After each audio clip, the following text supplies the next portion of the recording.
Tell me, if tomorrow I decide to go to the North Pole, what would you advise me? Well, my first thing would be to say that's a fantastic idea and you really must go because I think it's a wonderful experience. The second thing I would say is make sure you've done all your survival training and you're properly prepared because it's not a place to go just mucking about. And also, it's not just about you. If you go unprepared, you're going to be risking other people's lives who come and rescue you. So get good advice, get the right gear, do it properly. So those two things. One, go. Two, make sure you're properly prepared. Okay, thank you. And just a quick question. I've heard lately that apparently the South Pole was colder than the North. Is that true?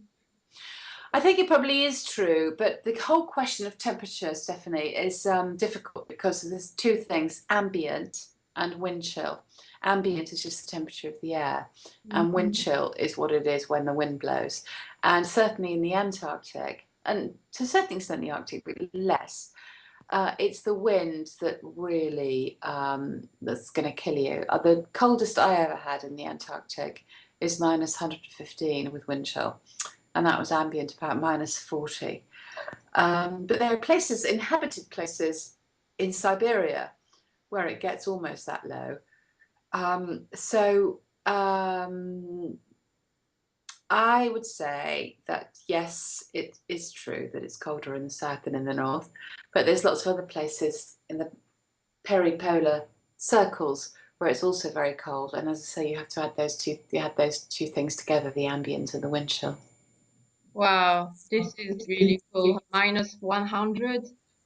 How could you survive? I told you, even when it was ambient and so it wasn't windy, I threw a mug of tea in the air and it shattered. The liquid shattered before it shattered when it hit the ice. It froze on the way down, tinkled and shattered when it hit the yeah.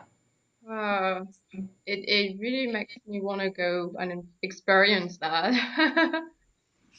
Yeah, I think yeah. It's if you get the opportunity, you should. It's yeah. I mean, I had the best time of my life in the polar regions, and Wow.